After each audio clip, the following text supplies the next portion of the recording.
નમસ્કાર, આપ જોઈ રહ્યા છો ન્યૂઝ 18 ગુજરાતી. આપની સાથે હું છું પ્રીતિ તિવારી. સમાચારની શરૂઆત કરીશું સુરતથી, જ્યાં નાસીનગર ડિમોલિશનને લઈને સૌથી મોટો ખુલાસો થયો. દબાણ કમિશનરના આદેશથી હટાવ્યાનો દાવો થઈ રહ્યો છે. કમિશનર અને સુજલ પ્રજાપતિની વોટ્સએપ ચેટ સામે આવી. કમિશનર એમ નાગરાજન અને સુજલ પ્રજાપતિ વચ્ચેની વોટ્સએપ ચેટ ચર્ચામાં છે. નાસીનગર ડિમોલિશન કેસમાં નવા દાવાઓથી મનપામાં ખળભળાટ મચ્યો. સુજલ પ્રજાપતિએ હાઈકોર્ટમાં સોગંદનામું રજૂ કરી ગંભીર આક્ષેપો કર્યા. ડિમોલિશન કમિશનરના આદેશથી થયા હોવાનું એફિડેવિટમાં દાવો. 21મી મેની ચેટમાં કમ્પ્લીટ ધીસ એસએપ નો મેસેજ હોવાનો દાવો છે. સુજલે કમિશનરના આદેશના જવાબમાં જીસર લખ્યાનો ઉલ્લેખ કર્યો. 29 મેના રોજ રોડ સરફેસ સંબંધિત પીડીએફ મોકલાયા હોવાનો પણ દાવો. 30 મેના ડિમોલિશન બાદ આફ્ટર વિડીયો કમિશનરને મોકલાયા અને વિડીયો જોયા બાદ કમિશનરે ઓકેનો જવાબ આપ્યો. તો ડિમોલિશન બાદ પણ બંને વચ્ચે સંપર્ક ચાલુ રહ્યા હોવાનો આક્ષેપ થઈ રહ્યો છે. જૂન દરમિયાન વોટ્સએપ કોલ અને ન્યૂઝ લિંક શેર થયાનો પણ દાવો છે. 14 જૂન બાદ કમિશનરે અંતર જાળવ્યું અને તેઓ સોગંદનામામાં ઉલ્લેખ કરવામાં આવ્યો. સુજલે અનેક વખત ફોન કર્યા છતાં જવાબ ન મળ્યાનો દાવો છે. ચેટ, કોલ રેકોર્ડિંગ્સ અને વિડીયો હાઈકોર્ટમાં પુરાવા તરીકે રજૂ કરાયા. નાસીનગર ડિમોલિશન કેસમાં હવે હાઈકોર્ટની કાર્યવાહી પર સૌની નજર.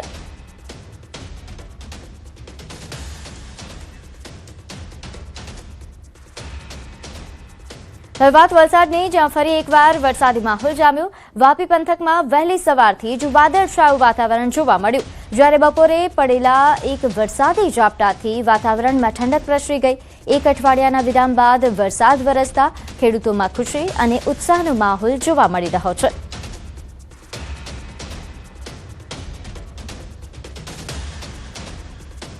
અમદાવાદ શહેરની તમામ શાળાઓમાં નિરીક્ષકો તપાસ હાથ ધરશે. રાજ્યમાં ડમી સ્કૂલ મુદ્દે ઉઠેલી ફરિયાદ બાદ એક્શન. અમદાવાદમાં ડમી સ્કૂલ અંગે ઉઠેલી ફરિયાદોના પગલે જિલ્લા શિક્ષણ અધિકારીએ તપાસના આદેશ આપ્યા છે. શહેરની તમામ શાળાઓમાં વિદ્યાર્થીઓની હાજરી, ડમી પ્રવેશ અને ડમી વિદ્યાર્થીઓ સંબંધિત મુદ્દાઓની તપાસ હાથ ધરાશે. આ માટે તમામ શિક્ષણ નિરીક્ષકો અને એજ્યુકેશન ઇન્સ્પેક્ટર્સને તાત્કાલિક તપાસ કરી અહેવાલ રજૂ કરવા માટે સૂચન આપવામાં આવ્યું છે.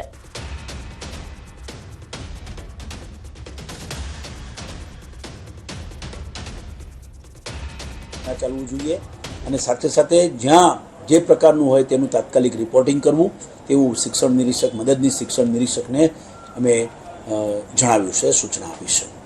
સાથે સાથે તમામ શાળાઓને પણ આ બાબતે જણાવ્યું છે કે કોઈપણ જગ્યાએ વિદ્યાર્થીઓની ગેરહાજરી બાબતે પૂરતી તકેદારી રાખવી. તો રાજકોટમાં જન્માષ્ટમી મેળાને લઈને મોટા સમાચાર. રેસકોર્સ ખાતે થનારા લોકમેળાને લઈને મહત્વના સમાચાર. રાઇડ્સના ભાવ જાહેર કરવામાં આવ્યા.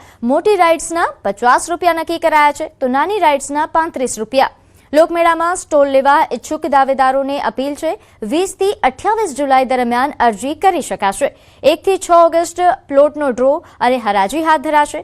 2 દિવસ ખાણીપીણી, રમકડાના સ્ટોલ, નાની ચકરડી અને મોટી ચકરડીના પ્લોટ સાથે આઈસ્ક્રીમ અને પ્રદર્શન અંગેના પ્લોટ્સની હરાજી કરાશે.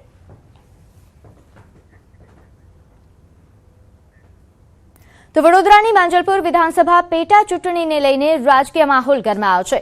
ભાજપ અને કોંગ્રેસ વચ્ચે સીધી ચૂંટણી જંગ જામવાની તૈયારી છે. ભાજપે આજથી વિધિવત ચૂંટણી પ્રચારનો પ્રારંભ કર્યો છે અને ઉમેદવાર Satish Patel door to door પ્રચાર કરીને મતદારોનો સંપર્ક કરી રહ્યા છે. બીજી તરફ કોંગ્રેસ આજે સાંજે પોતાના ચૂંટણી કાર્યાલયનું ઉદ્ઘાટન કરશે. ભાજપ ઉમેદવાર સતીશ પટેલ કોંગ્રેસ પર પ્રહાર કરતા જણાવ્યું કે આ ચૂંટણીમાં કોંગ્રેસ ક્યાંય જોવા મળતી નથી અને ગયા વખતની જેમ આ વખતે પણ કોંગ્રેસ પોતાની ડિપોઝિટ ગુમાવશે. તેમણે વધુમાં દાવો કર્યો કે માંજલપુર ભાજપનો ગઢ છે અને પક્ષ જંગી બહુમતી સાથે વિજય મેળવશે. વર્ષોથી ભાજપનો ગઢ છે. કોંગ્રેસ પિક્ચરમાં જ નહીં, ગઈ વખતે ડિપોઝિટ ગતિ રહી હતી. આ વખતે પણ અમારા પ્રજાજનો મને સંપૂર્ણ વિશ્વાસ છે કે સ્વર્ગીય યોગેશ કાકાને સાચી શ્રદ્ધાંજલિ આપી, મતપેટીના મત આપી અને જંગી બહુમતીથી વિજય બનાવશે. તો રાજકોટના જંગલેશ્વર ડિમોલિશન દરમિયાન ચર્ચામાં આવેલા કથિત કાજુ કતરી કાંડ મામલે કોંગ્રેસે પ્રહાર કર્યા છે. સમગ્ર ઘટનાની તપાસ માટે એસઆઈટીની રચના થયા બાદ હજુ સુધી તેનો રિપોર્ટ જાહેર ન થતા રાજકોટ શહેર કોંગ્રેસ પ્રમુખે એસઆઈટીના અધ્યક્ષ તેમજ પીજીવીસીએલના એમડી કેતન જોશીને સવાલ કર્યો. કોંગ્રેસે પૂછ્યું કે તપાસ તલસ્પર્શી રીતે પૂર્ણ થઈ ગઈ છે કે હજુ પણ કોઈને કાજુ કતરી ખાવાની તક આપવામાં આવી છે? આ સાથે જ એસઆઈટી અત્યાર સુધી કરેલી તપાસનો અહેવાલ રાજકોટ મહાનગરપાલિકાની આગામી જનરલ બોર્ડ બેઠક પહેલા જાહેર કરવાની માંગ પણ કરવામાં આવી. તો જામનગરના અલિયાબાડા સહિત આસપાસના ગ્રામ્ય વિસ્તારમાં સતત વીજ વિક્ષેપથી ખેડૂતો મુશ્કેલીમાં મુકાયા. અનેક વખત ફલ્લા વીજ કચેરી ખાતે રજૂઆત કરવા છતાં સમસ્યાનો ઉકેલ ન આવતા ખેડૂતો જામનગર સર્કલ ઓફિસ પહોંચ્યા અને એક્ઝિક્યુટિવ એન્જિનિયરને આવેદનપત્ર પાઠવ્યું. ખેડૂતોનું કહેવું છે કે સરકાર દ્વારા ખેતી માટે રોજ 8 કલાક વીજ પુરવઠાની જાહેરાત કરવામાં આવી છતાં તેમને સંપૂર્ણ 8 કલાક વીજળી નથી મળતી. હાલ વરસાદ ખેંચાતા પાકને જીવંત રાખવા સિંચાઈ માટે પૂરતો વીજ પુરવઠો અત્યંત જરૂરી છે. સમગ્ર રજૂઆત બાદ વીજ વિભાગના અધિકારીઓએ ખેડૂતોને આગામી 8 દિવસમાં સમસ્યાના નિરાકરણ માટે જરૂરી કાર્યવાહી કરવાની ખાતરી આપી. તે બાબતે અમે આજ રોજ એક્ઝિક્યુટિવ એન્જિનિયર સાહેબને રજૂઆત કરવા આવેલા છીએ. પલ્લા અમારી જે કચેરી છે ત્યાં ડેપ્યુટી એન્જિનિયર સાહેબને ગયા વર્ષે રજૂઆત કરેલી પણ ત્યાંથી કોઈ નિરાકરણ આવેલું નથી. ત્યાં અધિકારીઓ દ્વારા તોછડા જવાબ આપવામાં આવેલા દિલ્હી સુધી તમારે રજૂઆત કરવી તો કરી દો. એ બાબતની પણ બધી તમામ રજૂઆતો આજે સાહેબને કરેલી છે અને સાહેબ દ્વારા એવું કહેવામાં આવેલું છે, અમને ખાતરી આપવામાં આવેલી છે એક્ઝિક્યુટિવ એન્જિનિયર સાહેબ દ્વારા કે એક અઠવાડિયામાં અમારી તમામ સમસ્યાનું સોલ્યુશન આવી જશે.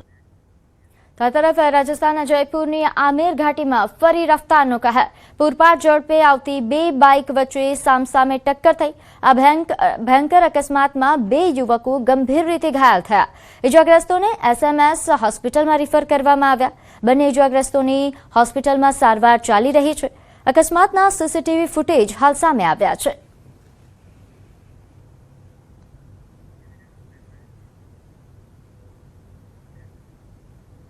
સુરત અને તાપી જિલ્લાના પશુપાલકોની જીવાદોરી સમાન સુમુલ ડેરીની ચૂંટણીનો માહોલ હાલ ભારે ગરમાયો છે.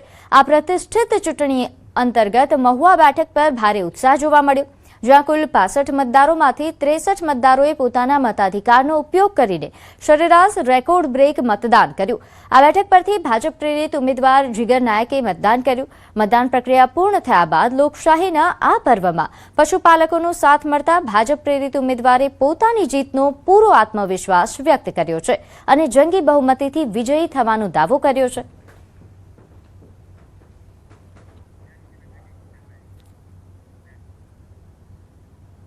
તો અમરેલી જિલ્લાના ખાંભા તાલુકા પંચાયતના કારોબારી ચેરમેન ભાવેશ જાદવનો એક વિવાદાસ્પદ વિડીયો સોશિયલ મીડિયા પર વાયરલ થઈ રહ્યો છે. ધારીગીરના લેન્ડ રિસોર્ટમાં ભાજપના પંડિત દીનદયાળ ઉપાધ્યાય પ્રશિક્ષણ મહાઅભિયાન અંતર્ગત કાર્યક્રમ યોજાયો હતો, જેમાં મોટી સંખ્યામાં હોદ્દેદારો અને કાર્યકરો હાજર રહ્યા હતા. હોદ્દેદારોએ રાત્રિ રોકાણ કર્યું હતું અને વિવાદાસ્પદ વિડીયો બનાવ્યો હતો. વાયરલ વિડીયોમાં ભાવેશ જાદવ એક કાર્યકર પાસે મસાજ કરાવતા જોવા મળે છે અને સરપંચની ચૂંટણી અંગે વચન આપતા હોવાનો દાવો કરવામાં આવી રહ્યો છે. 4 દિવસ જૂનો આ વિડીયો હાલ સોશિયલ મીડિયા પર ચર્ચાનો વિષય બન્યો છે. તો હાલ આ વિડીયો વાયરલ થઈ રહ્યો છે અને ઘણી ચર્ચાઓ થઈ રહી છે. નોંધે છે કે અહીં ભાવેશ જાદવ કે જેઓ હાલ વિવાદમાં સપડાયા છે, આ વિડીયોમાં તેઓ મસાજ કરાવતા દેખાઈ રહ્યા છે. એક કાર્યકર પાસે આ રીતે મસાજ કરાવતા હોવાનો વિડીયો વાયરલ થઈ રહ્યો છે, જેના કારણે સોશિયલ મીડિયા પર અલગ અલગ પ્રકારની ટિપ્પણીઓ થઈ રહી છે.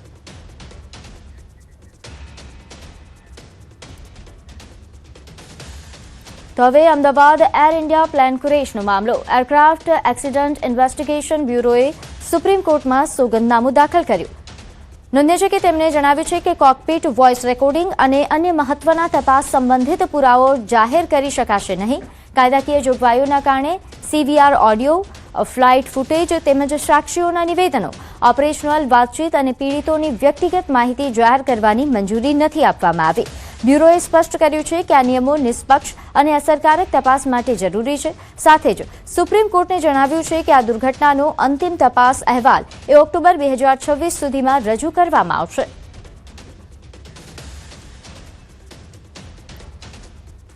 તો વડોદરાનો ફતેગંજ બ્રિજ બન્યો અકસ્માત ઝોન. વડોદરા શહેરના ફતેગંજ બ્રિજ પર ટ્રિપલ અકસ્માત. પાછળથી આવતા ડમ્પરે કારને ટક્કર મારી. અકસ્માતમાં 3 કારને નુકસાન પહોંચ્યું. અકસ્માતના પગલે ટ્રાફિક જામના દ્રશ્યો સર્જાયા. ટ્રાફિક જામમાં એમ્બ્યુલન્સ પણ ફસાઈ હતી. પોલીસ ઘટના સ્થળે પહોંચી કાર્યવાહી હાથ ધરી છે. ટ્રાફિક હળવો કરવાની પણ કામગીરી હાથ ધરાઈ. તો હાલ આ બ્રિજના જે આપ દ્રશ્યો જોઈ રહ્યા છો, ફતેગંજ બ્રિજ છે કે જે હવે અકસ્માત ઝોન તરીકે જાહેર થઈ ગયો છે, કારણ કે અહીં અવારનવાર આ પ્રકારે અકસ્માતના બનાવો બનતા રહ્યા છે. ત્યારે ફરી એકવાર ટ્રિપલ અકસ્માત સર્જાતા આ ઝોન અંગે હવે ચર્ચાઓ શરૂ થઈ છે. નોંધ્ય છે કે હાલ 3 કારને આ અકસ્માતમાં નુકસાન પહોંચ્યું છે. જાનહાનિના હાલ કોઈ સમાચાર નથી. ટ્રાફિક હળવો કરવાની કામગીરી તાત્કાલિક પોલીસ દ્વારા કરવામાં આવી હતી. તો આ તરફ સુરતના હઝીરા હાઈવે પર અકસ્માત સર્જાયો. ONGC થી મગદલ્લા હાઈવે પર અકસ્માત. ફાયર વાહન પાછળ ટ્રક ઘૂસી જતા અકસ્માત સર્જાયો.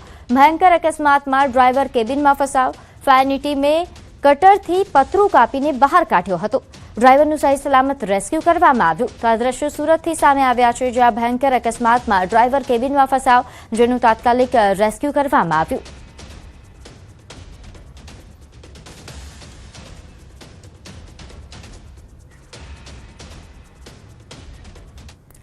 સુરતનું કામરેજ બન્યું છે નકલી પ્રોડક્ટ બનાવવાનું હબ. ફૂટ બિયર બાદ હવે શંકાસ્પદ ઘીનું કારખાનું ઝડપાયું છે. કામરેજ પોલીસે નવા ગામની શ્રીજી ઇન્ડસ્ટ્રીઝમાં દરોડા પાડ્યા. 103 કિલો શંકાસ્પદ ઘી જપ્ત કરવામાં આવ્યું. ઘી બનાવવામાં ઉપયોગમાં લેવાતી 112 કિલો મલાઈ કબજે કરાઈ છે. FSLની ટીમને સ્થળ પર બોલાવીને સેમ્પલ લેવામાં આવ્યા. સેમ્પલ રિપોર્ટ આવ્યા બાદ જ બહાર આવશે કે કેટલી મિલાવટ થતી હતી. હાલ કામરેજ પોલીસે આગળની તપાસ હાથ ધરી છે. તો વધુ વિગત સાથે મારી સાથે સંવાદદાતા કેતન જોડાયા છે. કેતન, કામરેજ હવે દિવસે ને દિવસે જે નકલી પ્રોડક્ટ્સ માટેનું હબ બનતું જઈ રહ્યું છે, અવારનવાર આ પ્રકારની ઘટના? ચોક્કસથી વાત કરું બીજી તો સુરત જિલ્લાનું એપી સેન્ટર બનવા પામ્યું છે ડુપ્લિકેટની બાબતે કામરેજ. ખાસ કરીને ગત રોજ જ ફ્રૂટ બિયરનું ડુપ્લિકેટ કારખાનું ઝડપાયું. ત્યારબાદ પોલીસ સઘન ચેકિંગ અને બાતમીદારોને સક્રિય કરતા ફ્રૂટ બિયરના કારખાના પકડાયાના ગણતરીના કલાકમાં શંકાસ્પદ ઘીનું કારખાનું કામરેજ પોલીસે ઝડપી પાડ્યું છે. નવા ગામ ખાતે શ્રીજી ઇન્ડસ્ટ્રીઝમાં દરોડા પાડીને 103 કિલો શંકાસ્પદ ઘી, તેમજ ઘી બનાવવાના ઉપયોગમાં લેવાતા 112 કિલો મલાઈ કબજે લીધું છે. સમગ્ર બાબતે FSLની ટીમને બોલાવી સેમ્પલ પણ લેવામાં આવ્યા છે. ખાસ વાત કરવામાં આવે તો જ્યારે આવી ડુપ્લિકેટ વસ્તુઓ પકડાતી હોય છે ત્યારે FSLની ટીમ જ્યારે સેમ્પલ લઈ જાય છે, સેમ્પલ લીધા બાદ શું હકીકત છે એ આવ્યા બાદ વધુ કાયદેસરની કાર્યવાહી ખાસ કરીને હાથ ધરાતી હોય છે. અનેક વખત કામરેજ તાલુકાની અંદર ક્યાંક ડુપ્લિકેટ ઘી, ડુપ્લિકેટ અનેક લિક્વિડો પણ અનેક વખત મળી આવતા તર્ક વિતર્ક અને ડુપ્લિકેટનું હબ કામરેજ બનવા પામ્યું છે. જી, આભાર માહિતી આપવા બદલ.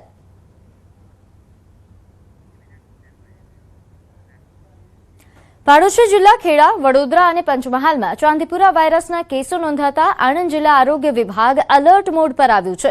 જોકે સદનસીબે અત્યાર સુધી આણંદ જિલ્લામાં ચાંદીપુરાનો એક પણ કેસ નથી નોંધાયો. તકેદારીના ભાગરૂપે આરોગ્ય વિભાગે ખાસ કરીને ગ્રામ્ય વિસ્તારોમાં સર્વેની કામગીરી શરૂ કરી છે.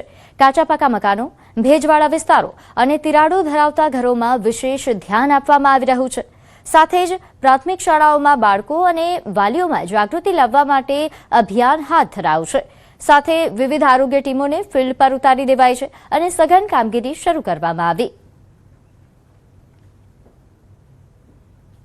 તમામ આંગણવાડીઓ, સ્કૂલો અને કાચા મકાનોનો સર્વે કરી અને જ્યાં પણ સેન્ડફ્લાય દેખાય ત્યાં ડસ્ટિંગ કામગીરી અને રોકથામની કામગીરી તથા IEC આરોગ્ય શિક્ષણની કામગીરી તમામ સ્તરે શરૂ કરવામાં આવી છે. તથા તમામ પ્રાઇવેટ તબીબો અને સરકારી તબીબોને તાલીમ પણ અને મિટિંગ પણ કરવામાં આવી છે. હવે વાત હવામાન વિભાગની આગાહી પર. આગામી 7 દિવસ સામાન્યથી મધ્યમ વરસાદની આગાહી છે. રાજ્યભરમાં થંડર સ્ટોર્મ સાથે વરસાદની આગાહી. Low pressure, upper air cyclonic circulation સક્રિય થયું છે, તો વેસ્ટર્ન ડિસ્ટર્બન્સ મોન્સૂન ટ્રફ પણ सक्रिय है. आने वाला अगले 7 दिन के लिए 21 जुलाई तक इसमें हल्का से मध्यम बरसात का संभावना रहेगा अलग अलग स्थानों में राज्यों की विभिन्न जिला में. और इसमें थंडरस्टॉर्म का भी संभावना रहेगा. मेघ गर्जना के साथ बिजली गिरने का भी संभावना रहेगा. अभी दो तटीय क्षेत्रों में अभी उत्तर और दक्षिण गुजरात की जो तटीय क्षेत्र है इसमें पवन का जो दिशा रहेगा मेनली दक्षिण पश्चिम दिशा से पवन चलने का स्थिति बने रहेंगे. और स्टीप प्रेशर ग्रेडियंट के कारण विंड स्पीड थोड़ा स्ट्रॉन्ग रहेगी. 20 से 25 नॉट गस्टिंग टू 30 नॉट होने का संभावना रहेगा. તો 16 જુલાઈ અમદાવાદમાં મધ્યમ વરસાદની આગાહી. રાજ્યમાં સરેરાશ 162.8 mm વરસાદ નોંધાયો. રાજ્યમાં સરેરાશ 226.1 વરસાદ થવો જોઈએ. હાલ 28% ઓછો વરસાદ નોંધાયો છે.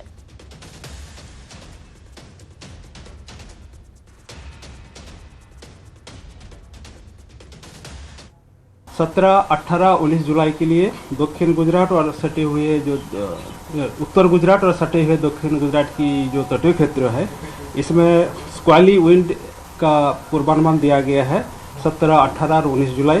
इसमें जो स्पीड रहेगा 45 टू 55 किलोमीटर प्रति घंटा, गस्टिंग टू 65 किलोमीटर प्रति घंटा होने का संभावना रहेगा.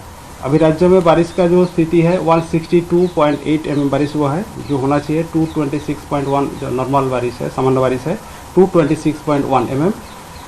जो डिफिशिएंट है 28% डिपर्चर है, -28% डिपर्चर है नॉर्मल से. હાલ સમય થયો છે એક નાનકડા વિરામનો.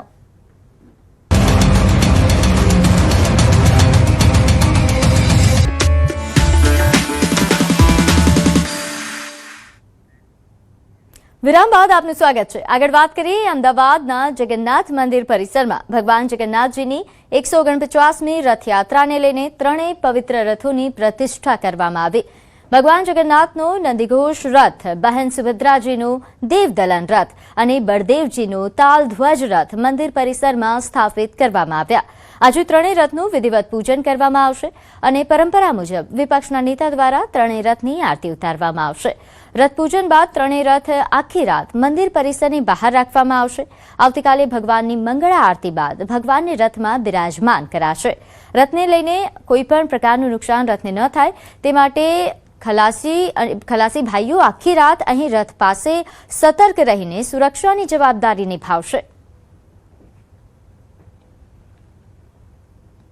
નાથ નગરચર્યાએ નીકળશે તે પહેલા સોનાવેશના દર્શન કરવા માટે મોટી સંખ્યાની અંદર ભક્તો છે તે મંદિરમાં જોવા મળી રહ્યા છે. પરંતુ તેની સાથે આપ જુઓ તો મંદિરમાં ખાસ કરીને રથની પ્રતિષ્ઠા કરી દેવામાં આવી છે. મંદિરમાં રથની પ્રતિષ્ઠા, ત્રણેય રથની પ્રતિષ્ઠા એ પ્રકારે કરવામાં આવી છે કે ત્રણેય રથ જ્યારે નીકળે મંદિરમાંથી ત્યારે આ જ રીતે નીકળશે. પહેલો રથ આપ જોઈ રહ્યા છો કે જગન્નાથ ભગવાનનો છે, બીજો જે રથ છે તે સુભદ્રાજીનો છે અને ત્રીજો રથ છે તે બાઈ બલરામનો છે. સૌથી મહત્વની વાત એ છે કે ત્રણેય રથ ઉપર જે સુદર્શન ચક્ર છે તે પ્રતીક છે અને સાથે જ અહીં દરેક રથ ઉપર ધજા છે તે શણગારવામાં આવી છે. ધજાથી ત્રણેય રથને શણગારવામાં આવ્યું છે. એટલી જ મહત્વની વાત એ છે કે ભગવાનને ખાસ કરીને આ રથમાં જ્યારે બિરાજમાન તેમને કરવામાં આવશે ત્યારે અહીં વિશેષ પ્રકારે પૂજા કરવામાં આવશે. મોટી સંખ્યાની અંદર ભક્તો છે તે મંદિરમાં રથના દર્શન કરવા માટે હાલ ઉમટી રહ્યા છે. કેમેરા પર્સન ખેંકા રાઠોડ સાથે દીપિકા કુમાર, ન્યૂઝ 18 ગુજરાતી, અમદાવાદ. તો અમદાવાદમાં આજે ભગવાનના રથને વિધિવત રીતે મંદિરમાં પ્રતિષ્ઠિત કરવામાં આવશે. સમગ્ર રાત દરમિયાન રથ મંદિરમાં જ રહેશે. રથયાત્રા પૂર્વે યોજાનાર આ ધાર્મિક કાર્યક્રમમાં અમદાવાદના 16 બાળકો વિવિધ દેવી દેવતાઓના સ્વરૂપમાં રથ પર બિરાજમાન થશે, જેમાં ભગવાન ગણપતિ, ભગવાન શિવ પાર્વતી, માતા સરસ્વતી, માતા દુર્ગા સહિત અનેક દેવી દેવતાઓના સ્વરૂપ આકર્ષણનું કેન્દ્ર બનશે. વખતે રથ જ્યારે મંદિરમાં આવશે ત્યારે રથ એકલા નહીં આવે. આ વખતે દેવી દેવતાઓના સ્વરૂપમાં નાના નાના ભૂલકાઓ છે તેઓ પણ રથમાં બિરાજમાન થઈને આવશે. આપ જે ભૂલકાઓને જોઈ રહ્યા છો આ તમામ ભૂલકાઓ છે તેઓ ખાસ કરીને દેવી દેવતાના સ્વરૂપમાં આવ્યા છે. આજે તમે ગેટઅપ એ પ્રકારનો લીધો છે અને વેશભૂષાના ભાગરૂપે આજે ખાસ કરીને આ તમામ બાળકો છે તેઓ રથમાં સવાર થયેલા જોવા મળશે. અહીં તમને ગણપતિ ભગવાનથી લઈને શંકર ભગવાનથી લઈને તમામ બાળકો છે તેઓ અલગ અલગ ગેટઅપ આવ્યા છે અને અલગ અલગ પ્રકારે તૈયારી કરીને આવ્યા છે. બાળકોને પણ પૂછવાનો એક પ્રયત્ન કરીશું. હું આજે બહુ જ એક્સાઇટેડ છું. હું પાર્વતી માતા બની છું અને હું શિવજીની ભક્ત છું. અમે બહુ જ સમયથી તૈયારી કરતા હતા. બહુ પાર્વતી માતા બન્યા છે. અહીં શંકર ભગવાન બી જોવા મળે છે. ગણપતિના સ્વરૂપમાં બાળકો જોવા મળી રહ્યા છે અને તમામમાં જે પ્રકારે ઉત્સાહ છે, તમામ લોકો આ પ્રકારે અલગ અલગ ગેટઅપમાં આવ્યા છે, વેશભૂષા છે. બહુ સમયથી શું બન્યા છો? સરસ્વતી. સરસ ના છો. જગન્નાથના રથમાં તમામ બાળકો બેસશે ત્યારે વિશેષ પ્રકારે જે તૈયારી કરાવનાર છે વિશાલભાઈ લોધા, તેમની સાથે પણ વાતચીત કરીશું. એકચ્યુઅલી આ સેમ વસ્તુ આપણે લાસ્ટ યર બી કરી હતી. લગભગ 15 થી 17 બાળકો હોય છે હા. અને એ લોકોને આપણે શિવજીનું પરિવાર છે, રામજીનું પરિવાર છે, કૃષ્ણ, રાધા, વામનજી, નરસિંહ ભગવાન વગેરે અલગ અલગ દેવીઓ, આપણે સરસ્વતી છે, કાલી માતા છે, દુર્ગા માતા છે, દેવીના સ્વરૂપમાં બાળકોને. હવે ઉદ્દેશ્ય એ છે કે જેમ કે રથ છે ખાલી આવે છે દર વખતે, તો આપણો એ વિચાર હતો કે ભાઈ ભગવાન વિરાજમાન થઈને રથમાં બેસીને મંદિરમાં આવે તો એની અલગ જ મતલબ વિશિષ્ટતા રહેશે. હા. અને પ્લસ આપણે માનીએ છીએ કે ભાઈ બાળકો જ ભગવાનનું રૂપ છે, હા. તો બાળકોને જ એટલે ભગવાનના કેરેક્ટર બનાવીને આપણે રથમાં વિરાજમાન કરીને મંદિરમાં લાવીશું. જાણે ભગવાન જ રથમાં આજે સવાર થઈને તેઓ મંદિરમાં આવશે. દર વર્ષે ખાસ કરીને સોનાવેશનો દિવસ હોય ત્યારે રથ પૂજન કરવામાં આવતું હોય છે ને એમાં પણ રથ છે તે ખાસ કરીને મંદિરમાં લવાતા હોય છે. રથની પ્રતિષ્ઠા મંદિરમાં કરવામાં આવતી હોય છે. તે દરમિયાન આ ભૂલકાઓ ઉપર પણ લોકોની નજર હોય છે, કારણ કે તે પણ આકર્ષણનું કેન્દ્ર બની જતા હોય છે. કેમેરા પર્સન ખેંગા રાઠોડ સાથે દીપિકા ખુમાણ, ન્યૂઝ 18 ગુજરાતી, અમદાવાદ. તો ભરૂચમાં 16 જુલાઈએ યોજાનારી ભગવાન જગન્નાથજીની ઐતિહાસિક રથયાત્રાને લઈને જિલ્લા પોલીસ તંત્ર એક્શનમાં આવ્યું છે.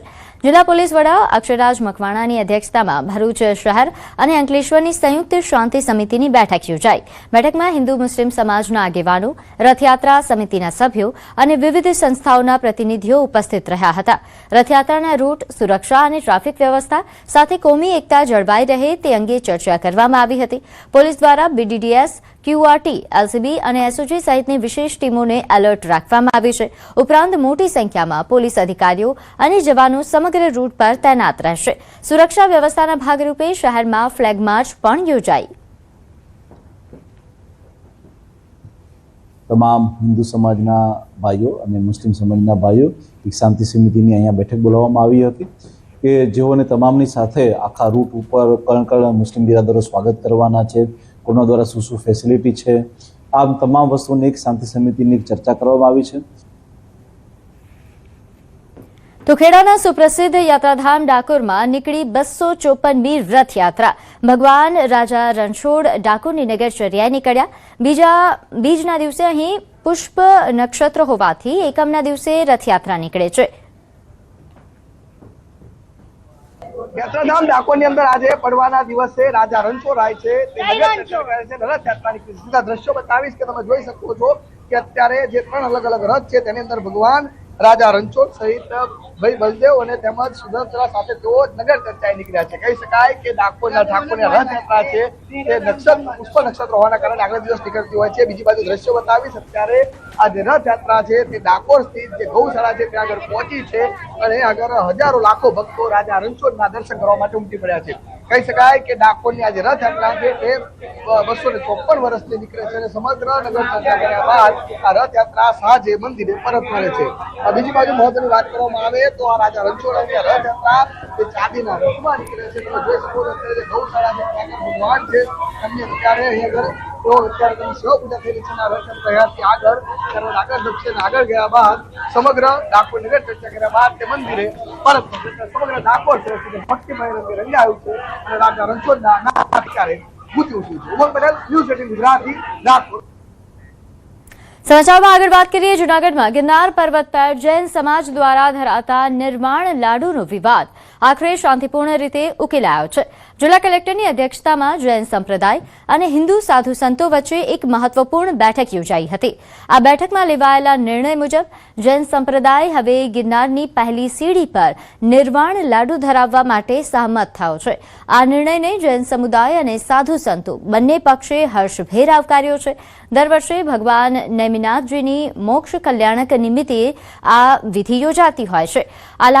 જે લાંબા સમયથી વિવાદમાં ચાલી રહી હતી. બેઠકમાં ગિરનાર મંડળના અધ્યક્ષ ઇન્દ્રભારતી બાપુ, ગિરનાર છાયા મંડળના સંતો અને જૈન સમાજના અગ્રણીઓ હાજર રહ્યા હતા અને સૌને શાંતિપૂર્ણ રીતે કાર્યક્રમ યોજવા માટે અપીલ કરી છે.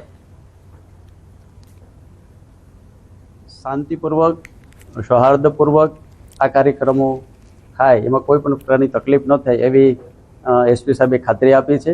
ત્યાં કોઈ પ્રકારના સૂત્રોચ્ચાર ન થાય એની પણ ખાતરી આપી છે અને શાંતિથી દર્શન કરવાની ક્યારેય કોઈ પણ મનાઈ છે જ નહીં. શાંતિથી લોકો આવે, દર્શન કરીએ. ગિરનારની જે ગરિમા છે, ગિરનારની જે પવિત્રતા છે, ગિરનારનું જે શાંતિપૂર્ણ વાતાવરણ છે એ ડોળાય નહીં એ માટેની ખાસ આજે મિટિંગ હતી અને એ સરસ રીતે એની ચર્ચાઓ થઈ છે. જામનગરના કાલાવડ ખાતે લેઉવા પટેલ સમાજ દ્વારા અષાઢી બીજ નિમિત્તે અનોખી જીવદયા સેવા હાથ ધરાઈ હતી. છેલ્લા 10 વર્ષની પરંપરા જાળવી રાખતા ગાયો માટે બનાવાયા વિશેષ લાડવા. આશરે 200 જેટલા ખેડૂત ભાઈ બહેનોએ સેવા કરી 125 મણ ઘઉં, 25 ડબ્બા ગોળ અને 30 ડબ્બા ઘીમાંથી લાડવા તૈયાર કરવામાં આવી રહ્યા છે. આસપાસના ગ્રામ્ય વિસ્તારની અંદાજિત 12 ગૌશાળાની 5000 જેટલી ગાયોને આ લાડવા અર્પણ કરાશે. ગાયોને લાડવા ખવડાવી આવનારું વર્ષ સુખ સમૃદ્ધિ ભર્યું રહે તેવી પ્રાર્થના પણ કરાશે. તો 200 જેટલા ખેડૂતોએ સેવા કરી અને અહીં 12 જેટલી ગૌશાળાની 5000 જેટલી ગાયો માટે આ પ્રસાદ સ્વરૂપ લાડવા તૈયાર કરાયા છે. 10 વર્ષથી આ પરંપરા ચાલતી આવી છે અને લેઉવા પટેલ સમાજના લોકો 10 વર્ષથી આ પરંપરાને ઉત્સાહભેર ઉજવતા આવ્યા છે. અષાઢી બીજ નિમિત્તે તેઓ ગાયો માટે આ લાડવા તૈયાર કરે છે અને ગાયોને ખવડાવતા હોય છે અને સુખ સમૃદ્ધિ માટે પ્રાર્થના કરતા હોય છે. ખાસ કરીને ખેતી માટે પ્રાર્થના કરતા હોય છે. વર્ષની જેમ આ વર્ષે પણ અષાઢી બીજ નિમિત્તે લાડવા બનાવવામાં આવ્યા છે. એમાં ખેડૂતો દ્વારા દર વર્ષે અહીં લાડવા બનાવીએ છીએ ગાયો માટે અને 200 જણાનો સ્ટાફ અહીં અવિરત છે ગાયોના લાડવા બનાવવા માટે અને આ કામ અમે છેલ્લા 10 વર્ષથી આ ગાયોના લાડવા બનાવીએ છીએ. સમાચારોમાં હાલ બસ આટલું જ. આપ જોતા રહો ન્યૂઝ 18 ગુજરાતી. નમસ્કાર.